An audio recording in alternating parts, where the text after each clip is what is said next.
Hello, everyone. Welcome back to the final session of day 2 of our World Teachers' Day conference. My name is Sujata, and I work for the British Council in South Asia. I'm joining you today from Mumbai, India. So while you're coming in, please say hello in the chat and tell us where you're joining us from. If you're in Zoom, please use the chat for comments and to respond to any questions from the presenters.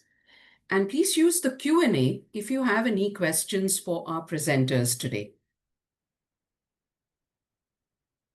Okay, let's see. Oh my God, the chat is on fire. We have hellos from around the world. Slovakia, Philippines, Tripoli, Brazil, Mexico, Egypt, Jamaica, Indonesia. I can keep going on about this. I just love it. We have so many joining us. Thank you so much. So welcome to everyone. We are about to start with our second afternoon session, Integrating 21st Century Skills into Everyday Learning with Shirley Hefziba. Welcome, Shirley, and thank you for joining us. Thank you. Thank you. So can you tell our audience where you're joining us from today? Well, I'm joining from the south of India, Chennai to be precise, Tamil Nadu. Oh, that's great, Shirley. Before we start, I'd just like to introduce you to Shirley and tell you all a bit about her. Shirley Hefziba is an experienced English teacher and academic coordinator from Chennai, as she just said. A passionate advocate for active learning, she integrates literature, critical thinking, and sustainability themes into her teaching. Shirley is also a TEDx speaker, and she organizes international cultural programs inspiring learners to embrace diverse perspectives. Okay, so I'll hand over to you now, Shirley. All the best. And remember, I'm here in case you need anything. Thank you. Thank you so much, Sujata. It was lovely. And yes, hello, everybody. I can see everybody in the chat. And one of the teacher in the chat box said, it's lovely to be out here in the world. Well, yes, that's how it feels like to everybody, to have everybody from around the world here. So hello to everybody. Now, I'm going to quickly start up my session. As you all know, my session is on the topic integrating 21st century skills into everyday learning, right?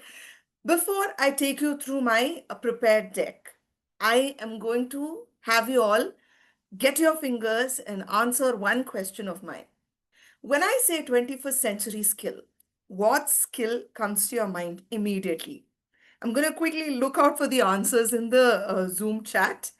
Okay, somebody says collaboration. A lot of you are saying AI, creativity, technology, critical thinking, inclusiveness, teamwork, emotional intelligence. I'm trying to read people, but it's moving really fast. I really like the energy here, global thinking, automation, critical thinking, decision making, the 5 C's. All right. Student-centered class facilitation, autonomy, problem solving. All right. So the list is absolutely amazing. And I'm only going to be helping you remember a little bit of things that we can do to make our classroom a bit more inclusive of 21st century skill. All right. So let me quickly pull up my slide, and I want you all to tell me if you can see my slide. Thank you. Thank you so much. All right. So integrating 21st century skill into everyday learning. Now, when we're into teaching English, we don't just, teach English. We are teaching skills for life, right? Because English classrooms are not just about grammar or reading. They are about the skills that we let the children take over from us. Now, again, let's quickly get into our chat and tell me, what is your favorite activity in school? Is it reading, writing, listening, or speaking? Can you quickly put that down? Writing? Okay, dramatization, all right. Reading, listening. One of the teachers said all of them, and I can see the chat. Okay, speaking. All right, amazing, amazing. All right. So every activity we're choosing in our class, to do this reading, writing, listening, and speaking, it will, with this activity, we're choosing to build teamwork because we're teaching the students to collaborate. We also help them to talk because we are helping them to express their ideas, be a bit more vocal.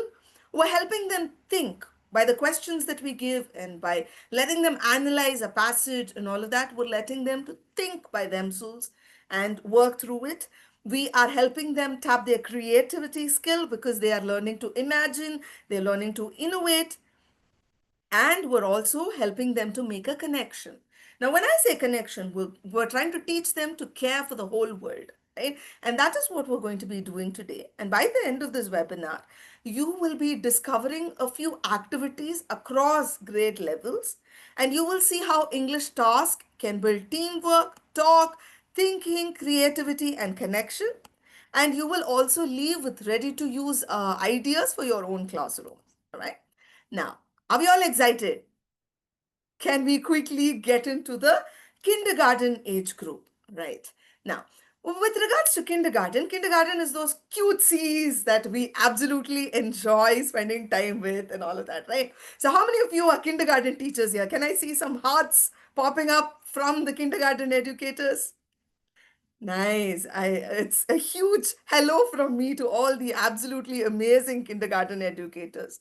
All right, my first activity that you can do to integrate into the kindergarten system is gratitude journal. So what we can do with gratitude journal is we can ask the students to draw and label one thing that they are thankful for. It could be that they are thankful for the sun, they are thankful for their mother, their father, or for a cupcake as well. Now, this is going to be my time for you to quickly tell me what you are grateful for today. Today, what are you grateful for? If I'm going to ask you to just write one word about it. Sun, life, absolutely. Health, for the webinar, thank you. For the job, the weekend that we are getting, absolutely true. I can see all of these answers in the chat and it's amazing. Yes, we're grateful for everything. Absolutely agreed. And when you look at it, the kindergarten kids, they will be thankful for their own, the small world that they live in, and they will be able to put it down. And we make it into a creative work where they can draw as well. They would definitely love it. So when I tried it out for my school's kindergarten kids, we made them to do a gratitude tree. So we put up a bark of a tree, and then we gave leaf like cutouts to our kids, and we asked them to draw about what they are grateful for. And trust me, we had ice cream as answer, popcorn as answer, and you will definitely enjoy doing this activity with your kindergartners. Now, the next one is to listen for emotions. So, what you can do is you can play some sound clips that could be about happiness or it could be about, sadness. And kids, you can either give them emoji cards to them where they show the emoji, or you can ask them to tell us what the emotion is in the sound clip that is being played. Now, this what will do is it will develop emotional literacy. The students will be able to understand how the vocal modulation happens for any specific emotion. Now, I'm going to tell you a few statements and you are going to tell me if I am happy, sad, excited. Let's quickly get to it. All right. Now, the first statement I'm going to tell you is, yay, I have a weekend. Okay. So I got the answer even before I started. Happy, excited. I see all these answers in the chat. Wonderful. Yay. Yes, definitely. Yay. All right. Satisfaction of what I have. Very true. I really don't like how she is treating me. All right. Sad and disappointed are the answers I'm getting in the chat. Angry and sad could be, right? Because I did unhappy, feeling down. Yes, I can see all these answers in the chat. Absolutely agreed. Now, what you can do is with this activity, you would be able to teach the children how different emotions are expressed. And when we're doing this activity, what we understand is we teach our kids that it's okay to express emotions when we are putting it through verbally and not in an offensive way. All right. So this happens straight from kindergarten, right? This is how we integrate 21st century skill into our activities. Now, the next activity that I absolutely enjoy is kind word circle. So what we can do is we can actually practice this in our everyday classes as well. So what we do is we make them sit in a circle, and then what we do is we will ask them to share one kind word to the person sitting next to them. Now, when they are doing this, it will build responsibility and it will also give them a voice, right? They will understand that it's okay to appreciate another person, to give compliment to another person, and that will absolutely work out for the kids. And when they learn this straight from kindergarten, they will be people who learn to respect others, who learn to compliment others. We can do this every day, just a 5-minute activity before we start our regular class. And the next activity that we can do is story sound hunt. So what happens here is we can read a story and we can ask the children to clap at a specific word. Now here I've chosen happy and share as my examples. Now when we do this, they will pay attention to what we're reading, and therefore it builds the listening skill, and it's also giving them awareness of what they are hearing, right? So this will help them to develop their listening skill and also to be aware of what is happening. So I'm going to quickly read a story to you all, and I want you all to uh, give me a clap emoji whenever you hear the word share and what was the other word I was telling you? Share and happy. All right. Now, one Sunday morning, a group of children went on a picnic. They brought fruits, sandwiches, and juice. When they reached the park, everyone felt happy to see the big green trees. Yes, I see the hands. I see the hands clapping. Great. All right. So when they reached the park, everyone felt happy to see the big green trees and hear the birds singing. Sam had a big box of cookies. Instead of keeping it to himself, he decided to share them with his friends. Georgina had an apple and she cut it into pieces to share with everyone. The children laughed, played games, and ate together. Every time they shared, their hearts felt more happy. By the end of the day, they all agreed when you share, you make others happy, and that makes you even more happy. A teacher in the chat said that they would use it in for the adult classes as well. Actually, this can definitely work as a beautiful starter activity for the adults, but for the kids, this can be used as a main activity for the listening skill, right? And another activity for the kindergarteners is the tracing word. We all do the tracing words in the kindergarten, right? We start off with some letters and then we go on to mom, dad, and all of that. Now, here, what we can do is we use kind words for the tracing. Like it could be help, it could be hug, it could be smile. Now, this one would build caring vocabulary, and by that way, 21st century skill can be tapped. Emotional intelligence is what it'll cover more precisely. Now, moving on to the next set of my age group, primary age group. Now, the first activity that we can do for the primary age group is writing for haiku, right? When we have yes, I asked who are all the kindergarten teachers, so I should be asking who are all here out here as primary educators. Can I quickly have a hi in the chat box, please? Okay, I see some highs. Yes, hello to you all. All right. Hello. Now let's go back to our, discussion on the activities. Now, the first activity that I'd like to take you all through is eco haiku writing. Now, the haiku is basically a short poem that you would have heard about. Now, the syllable pattern followed here is 5, 7, and 5, right? So, what you can do is you can ask the children to write a very small poem and you can ask them to share.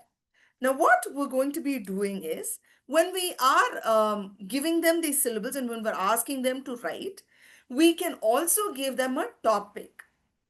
Now, here I'm asking them to write about sustainable development goal.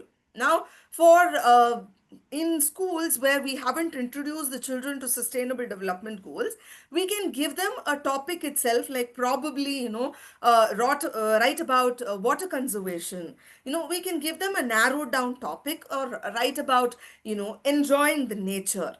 Now, if you can see, I have a haiku poem on my display, and it goes on like: cherry blossoms bloom, pink petals drift in the spring, a bird sings above.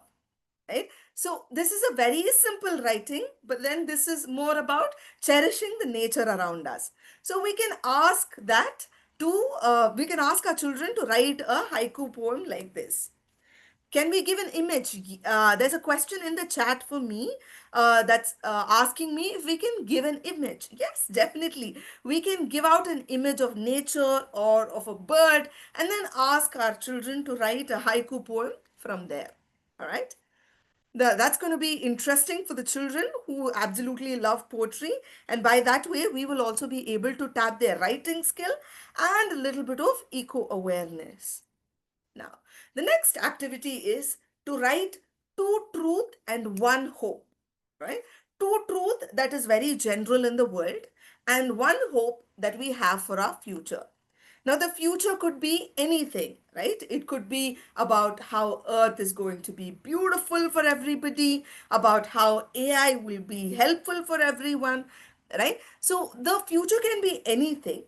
And here, uh, I see a comment in the chat that says you use this activity in the form of two truth and one lie. Yes, this is an adaptation of that, except that instead of having one lie, we are converting it into one hope.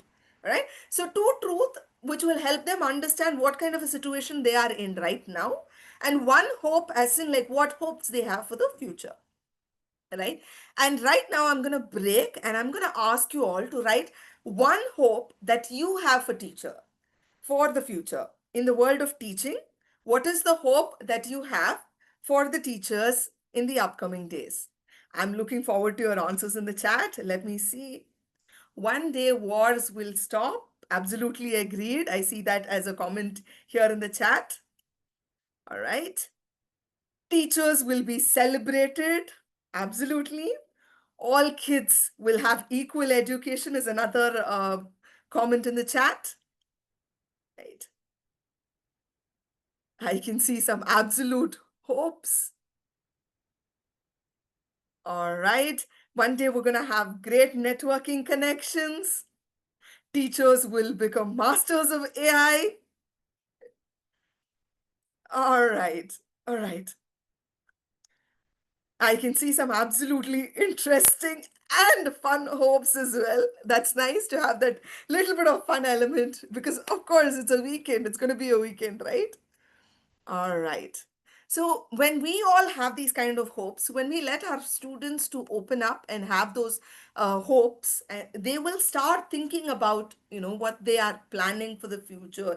That will become a thought process for them, which is going to help them think better, right?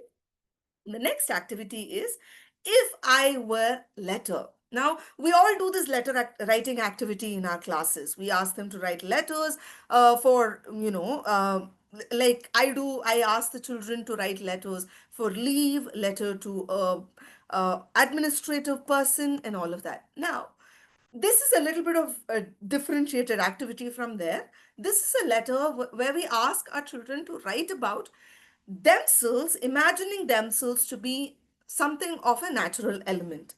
They can probably write as a tree or as a river or as an animal. No, the example that you see in this image is if I were a horse, right? If I were a horse, I would gallop through the fields. I would be friendly and strong. I would carry children on my back. Now, this is one example. Now, I'm just going to quickly ask you all to get a little bit active in your chat and tell me if I ask you to do the same activity. If I were a tree or a river or an animal, what would you be? I'm going to quickly look out for your answers in the chat. Can you just quickly add one more line as well as to why you are hoping to be that aspect? Okay, I can see a lot of animals.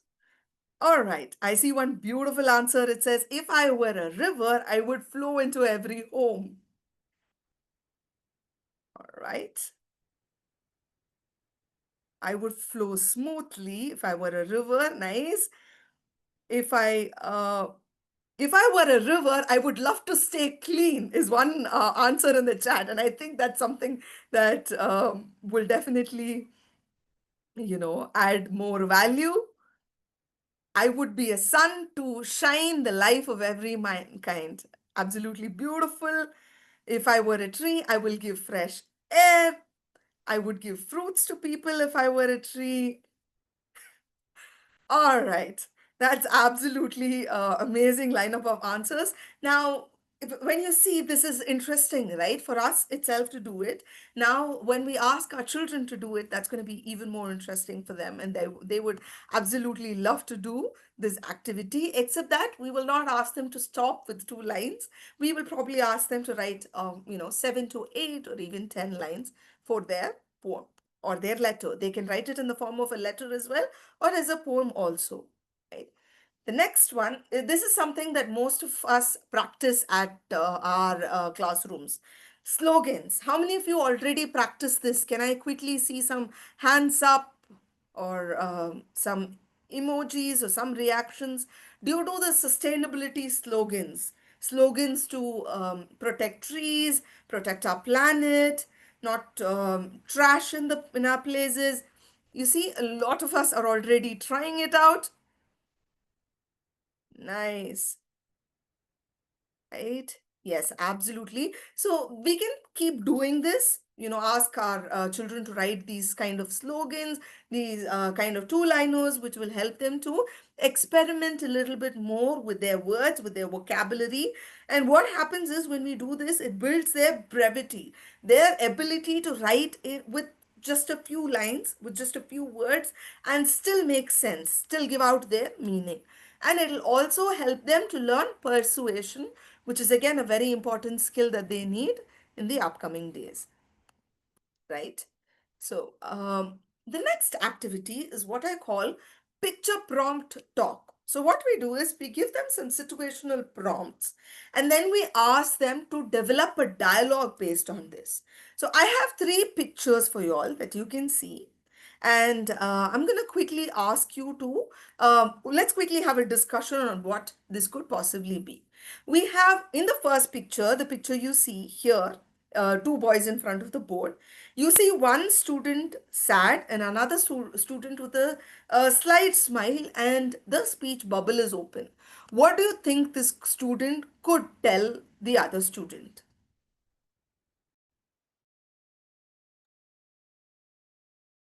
All right, there's one answer in the chat. Hi, can you please introduce yourself? Can I help you? That's an absolutely nice, question. Are you new here is another answer I see in the chat. Hey, are you okay is another answer. Need a hand. Why are you sad is another answer I see here. All right. There's one that says, bro, don't worry, right? There's one answer in the chat that says, do you need help to get to the classroom? Now, if you see, these questions will help, this kind of a picture prompt talk will help our students to be more empathetic, to understand what they should be saying in situations like this. Right? So this helps them with their speaking skill also. And here they become more aware of what all they can say at a situation like this. Right? I can see some more answers in the chat. Absolutely amazing. Now, I'm going to ask you all to quickly move to the second picture, right? The second picture, a teacher is introducing a new child. That's what I'm assuming. There's a child here with a bag, and there are 2 students sitting and they're waving hi to the boy. And the speech bubble here is from the boy, right? So what do you think could be asked here, or what could be the statement? All right, I see one answer. Hello everyone, I am Ryan. Today is my first day at school. and I'm from Mumbai. So it's a quick introduction. Hello, can I join you is another answer in the chat. I see a lot of can I sit next to you guys is one answer in the chat. All right. See, so this is more of a self-introduction. The children will learn more about how they can politely introduce themselves. It can also be about how the child can ask something politely if they are new, how to start a conversation, right? So all of this can happen with this picture prompt. And now let's quickly move on to the third picture that you see on the screen. There's one child, there's a pencil on the floor, one child is on his knees, and there's another child with his hand out. What kind of a communication uh, what can happen in this um, situation? All right, one chat says, let me help you pick up the pencil. You dropped your pen is one. I will pick it up for you is another answer in the chat. You've dropped something, let me pick it up. There's another one that says, oh, thank you for picking up the pencil for me. All right. So you do see there are two different types of communication that we're helping them with. One is how to ask for help, and number two, how to thank for help. And we also have one more that is how to offer to help, right? So this as well helps them with their communication and also to build their empathy. And now we will quickly move forward to the next set of discussion of the age group. Now, this is lower secondary age group. Now, the first activity that I'm going to introduce you all to is characters choice chart. Right. So, what we're going to be doing is helping them to map their decision to alternatives to new outcome. Right. So, we have one story we're going to which ends with a decision. We're going to ask the students to think of alternatives to that decision and also consider what other new outcomes can come out of those alternative decisions that they had made. With this activity, it will build fairness and it will also build responsibility. And also, it will build decision making skill because the children will be able to think about different consequences, different decisions they make, and they will be able to they will be able to think through about the decisions that they are making. All right. Now, I'll quickly show you some examples, just one example with different decisions and the outcomes. The topic of my story is the forgotten homework, right? Now, let me take you. Ravi realized he had forgotten to complete his homework. His teacher would ask for it in the morning. Now, Ravi has to decide what to do, right?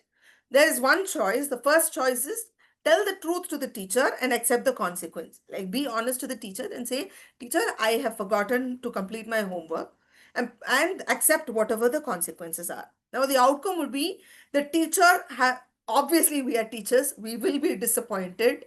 But then there is a possibility that the teacher would appreciate Ravi's honesty. He could get another chance to complete it, provided that he does not repeat it again and again. We are teachers, we have to make sure that it doesn't happen.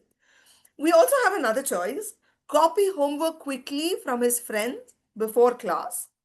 The outcome is Ravi will avoid punishment, but there is a possibility that he might feel guilty because his friend will feel used because he only copied everything.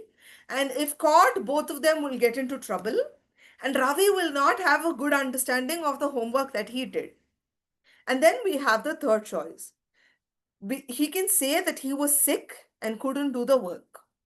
The outcome is Ravi has avoided the trouble for now, but then he's been dishonest. So that's going to irk him, and later he might be asked for proof or face a bigger problem, like the teacher would want to talk to the parent, cross check, verify, and that at that point Ravi would be in trouble.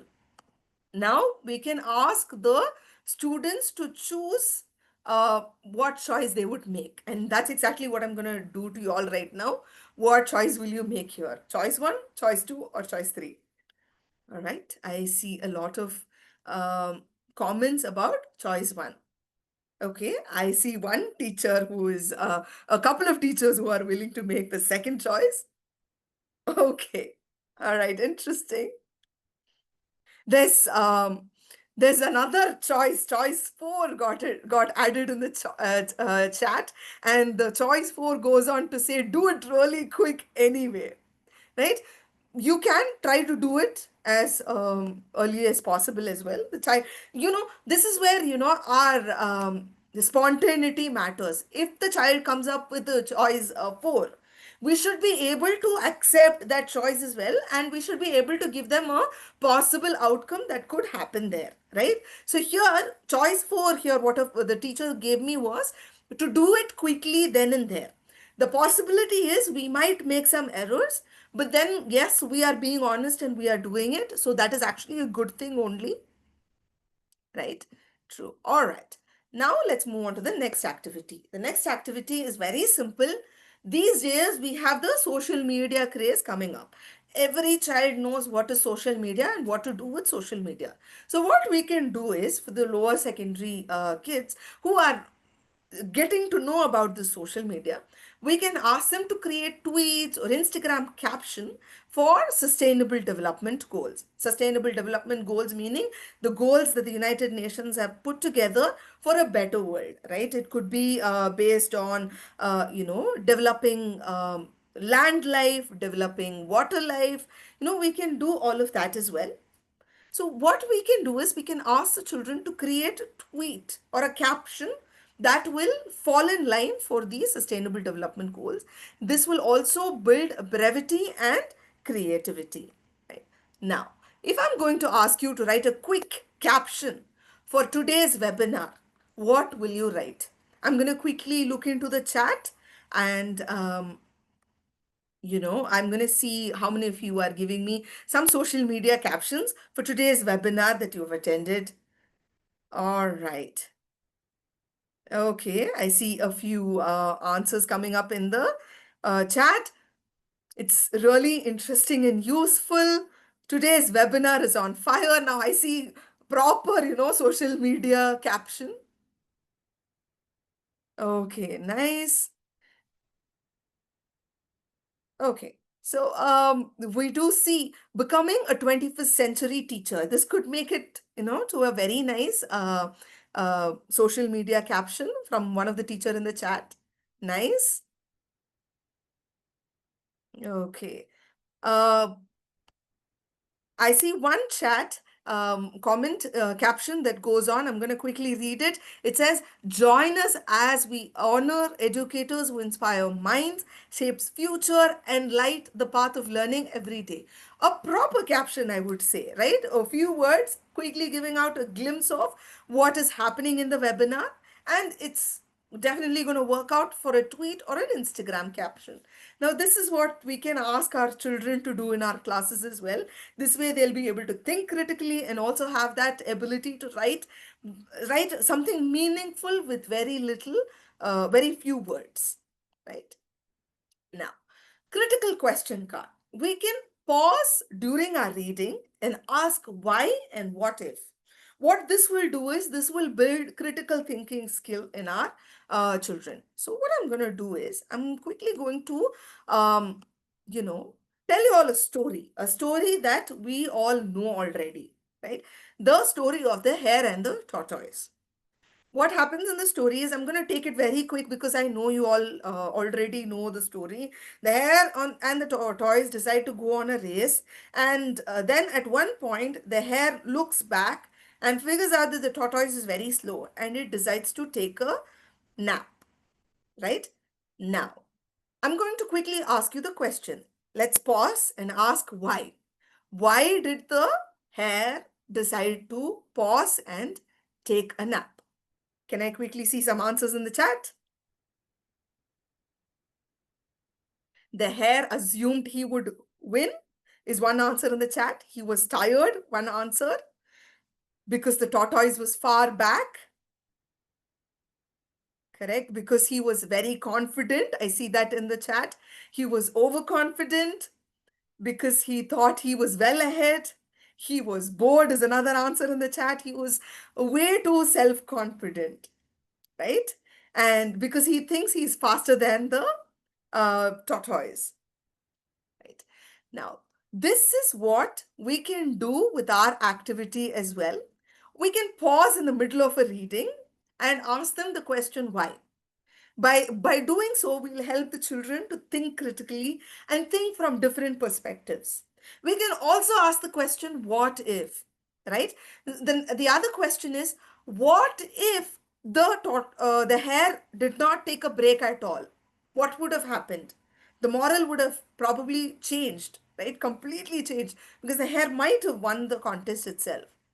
So this is another question that we can ask. We can pause during our story, and then we can ask the children to think at a scenario, think of a different consequence. What if something else happened? Why did a character do what it did? That by that way, children will be thinking from different points of view, from different perspectives. I paused my screen sharing for a couple of minutes. Now that I put it back, can you all see my screen? Can you give me? Yes, thank you so much. All right. Now let's quickly move on to the next part of the activity. Now, this is what I call comic strip caption. Now, this is going to be very simple. We can create a comic of our own. And for people who tell me we're not good at designing, I am not good at designing comic strips as well. If you ask me to draw, you will regret asking that. But then what I did is I generated my image with AI. This was generated with artificial intelligence. You can generate a very simple comic strip, and then you can ask your children to add caption to the story, to the visual, right? And come up with one moral to the comic strip as well. Just, four boxes, just four aspects of a comic, and then ask them to come up with their own caption for each part of the story. Now, here we see a girl who is watering the sapling, and the sapling is, the rain is, we have rain on the sapling. The girl is very happy. I'm just going to quickly come up with a story of my own, right? So, the girl is very happy that it's raining, and she is looking through the window for the sapling to grow. But she is also very happy. Now, the moral that I will probably say out of the comic strip is she is not rushing growth.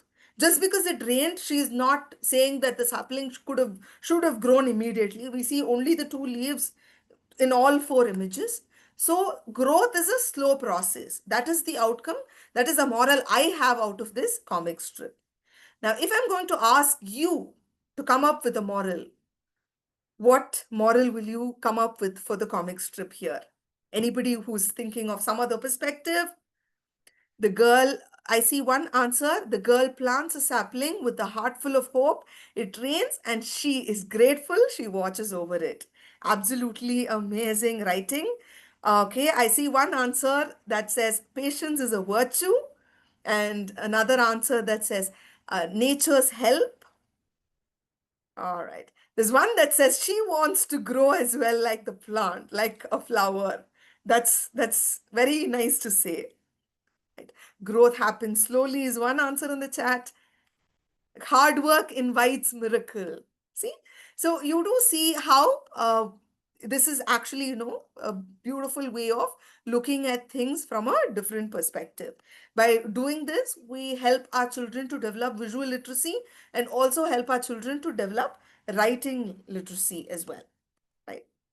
Now, we can do a little bit of rapid fire discussions with our children as well. Some yes no questions, like, do we ban plastic bags? And when we ask these questions, it helps them to develop their fast thinking and also their confidence. Some of the questions here, I'm just going to quickly ask you to jam the chat with yes, no, right? Should plastic bags be banned? I see a lot of answers. Next question, should homework be optional? I'm very sure some teachers will say no. Yes, see, I knew it. Right? Should schools have uniform? Okay. Should mobile phones be allowed in class? Okay. Should animals be kept in zoos? No. Should junk food be banned in school canteens? Should cars be banned one day a week to reduce pollution? Should there be more trees than building in a city? Right? So when we ask these questions on a rapid fire mode, the children will start thinking really quick and it'll develop their fast thinking.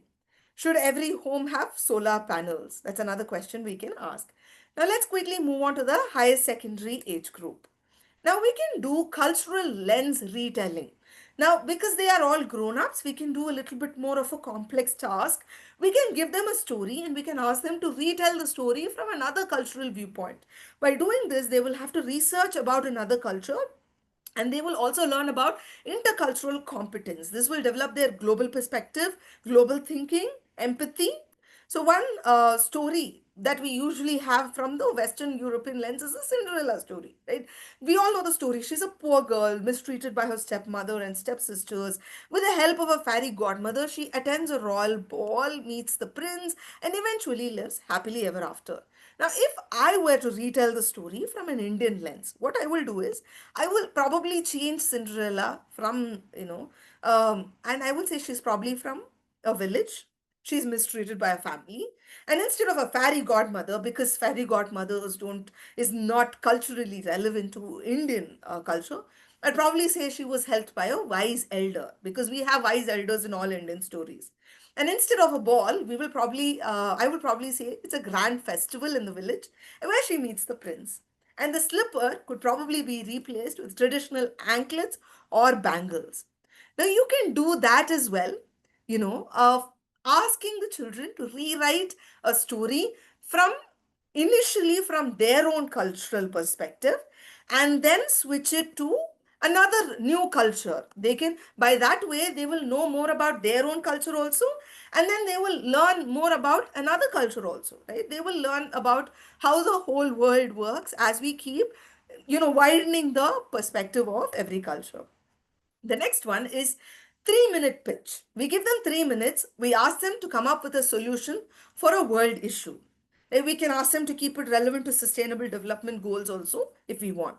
Now, this will build their concise persuasion. Some of the examples of these 3 minutes pitch would be the children can come up with ideas like clean water corners, safe drinking water stations in the community, the children can come up with ideas like food rescue program, reducing food waste by sharing leftovers to those in need. However, they have to add that they neatly pack it. They should not, they should make sure that it's respectfully packed as well. That's very important. Trees where every student plants and cares for one tree. By that way, we'll have n number of trees. Healthy lunch revolution, nutritious meal to fight childhood obesity, not allowing junk.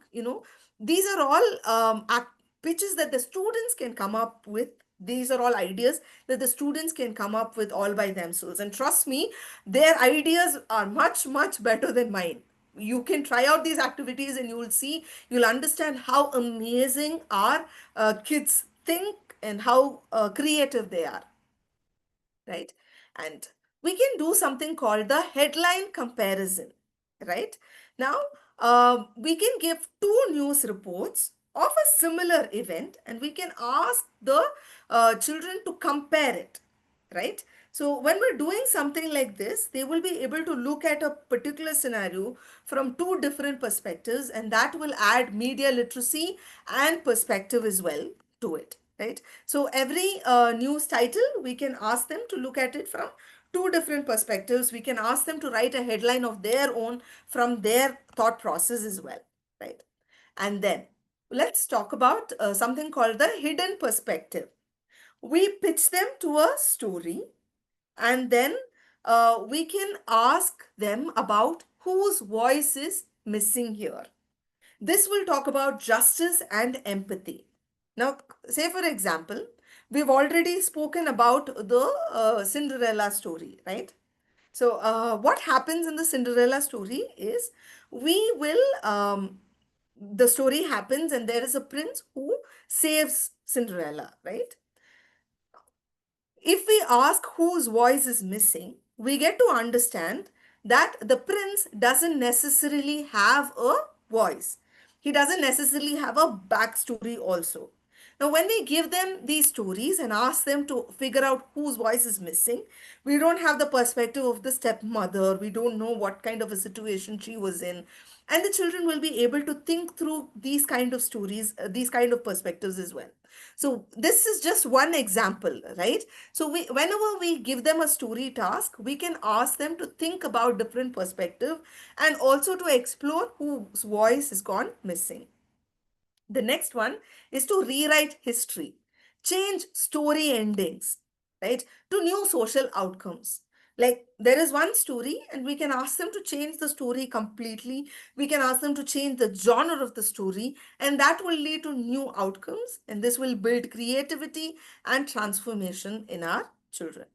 We can also give out some cross grade projects to our kids as well. Now, the first one that you can try out is a sustainable development goal class magazine, a compilation of poetry, essays, and drawings that talk about, environmental conservation, that talks about no poverty, that talks about equality, that talks about all the important issues in the world and also pitch in their solution.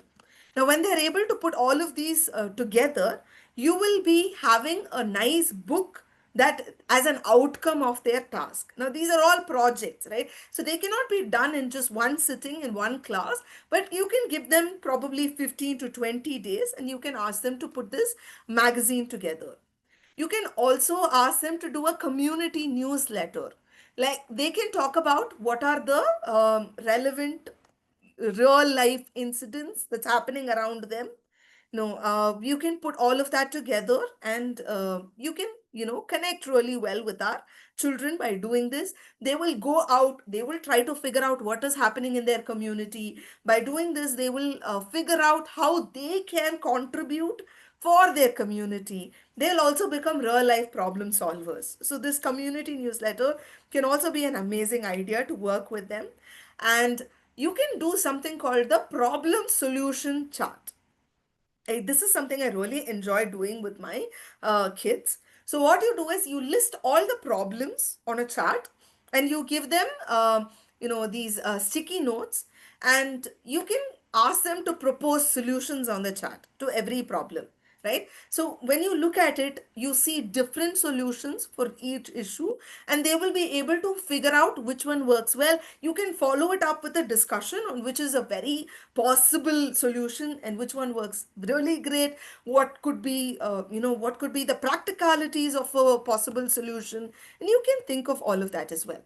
Now, we have had a huge lot of activities that we've discussed. Now, I'm going to be asking you to tell me which idea from today will you try out in your class and why. I'm going to quickly look at the chat and see. Okay, a teacher says she will use haiku writing. A few of you say all of it. I'm glad you find them all interesting. All right. Okay, nice comic strip. A teacher says they will try the comic strip. One teacher says they will try the hidden perspective. All right. Retelling the story, a teacher says comic strip, a teacher says 3-minute pitch. All right. Rapid fire question, a teacher says. Headline comparison. All right. Okay. So we can try out all these activities. Food rescue, perfect. Now, one thing that we all have to remember as I'm coming down to wrap up this session, global citizenship, this 21st century skill integration is not an extra subject. It's basically a lens. So every poem, every letter, every dialogue can build empathy, justice, and connection. So we're not just English teachers or any subject teacher for that matter. We're all change makers, and we are change maker makers because we make change makers, right? And that's the best story of all. So it all starts with us, and we can do the magic if only we think a little bit differently. We are doing it already. It's just that probably we didn't pin it to the 21st century skill. So if we figure out that way and if we pin it to the 21st century skill, trust me, we're making the next generation learners absolutely amazing, right? With this, I'm going to wrap up the webinar. I think it's the right time to wrap it up. Thank you so much for listening. You can find me at shirleyepsiba@gmail.com and my website. You can connect with me. Thank you, Sujata. Hope I wrapped it up on time. Of course you did, but you're not going anywhere because there are lots of questions from our audience All today. right. But before that, thank you so much, Shirley. This has been such an interesting and a presentation packed with so many practical and simple ideas. I mean, you have shown all of us here today how language learning can become really meaningful by integrating all these 21st century skills or ideas. And I mean, absolutely what you said in the end. I mean, this is what our students need to try to thrive in this world, to thrive outside of their classrooms. So without wasting too much time, I'm going to go to the first question today. This is from, right. So when you were presenting these, the activities for kindergartners, there were some questions about the level of those activities. Mhm. Isyana says that these activities are really wonderful and nurture children to be empathetic. But how do you, I mean, some of these, the vocabulary or the grammar focus that you talked about could be a little difficult for young learners. So, what's your approach and technique in delivering these activities effectively for young learners? Because they feel that, you know, they require a lot of explanation and lots of thinking. Yes. So I think for kindergartners, I would probably not recommend using full statements with grammar and all of that. It's only vocabulary that we're working at. So the first task is to introduce the children to the word. And when they step into this EY, they definitely learn the word and they learn the understanding of that. So one trick that we can do is to help them understand the word. One is practical enactment, right? So when I said hug, we show them what a hug is and we show them what it feels like, right? So that's first thing, and by that way they'll be able to quickly remember the word. I have one kindergarten child in my school who says robot like this, right? He's a very small child, and yet he's able to, when I do this, he's able to relate to the word robot. So with enactment, I think it becomes easy for us to help them remember the word and also understand the word, not just remember. I think the importance is more towards understanding. So I think enactment will definitely work well. That's great, and such a simple solution to practical solution. So there's a question here about some of the answers that might come out from students. You know, some of the activities that you talked about, like the picture prompts, etc. So when students create their own answers, there's a possibility that some answers may be negative or even inappropriate. So what do you suggest? How can these be handled? If you The encounter such a situation, what would you suggest? I would, I think this is a great question because it definitely happens. We have our kids who like pulling our leg once in a while. So the first thing is, if it's negative, then the first I would probably say break down the scenario and help the children understand how it could be converted to positive. So a negative perspective is something that need not be shunned right away. It can be taken into a discussion. Something inappropriate, I think, has to be put a stop right there. I think it's okay for teachers to say, that's not okay to say in a class. That's not okay to think like that. And I think teachers definitely can take liberty there to say this is not how we think. The consequences are wrong. But one important thing is when we end up saying that's not okay and just stop with that, children don't understand why we say that. So when we explain why that's not okay, I think it should definitely help with the children. At least it's worked with me for my kids. Every time I explain why that's not okay, I don't see my kids repeating that again. So I think it should work for everyone as well. Thank you for that, Shirley. We have a question about the picture prompt activity. This is a question from our Facebook live stream. Khalil asks, do students do these tasks individually or in pairs and small groups? The picture prompt task.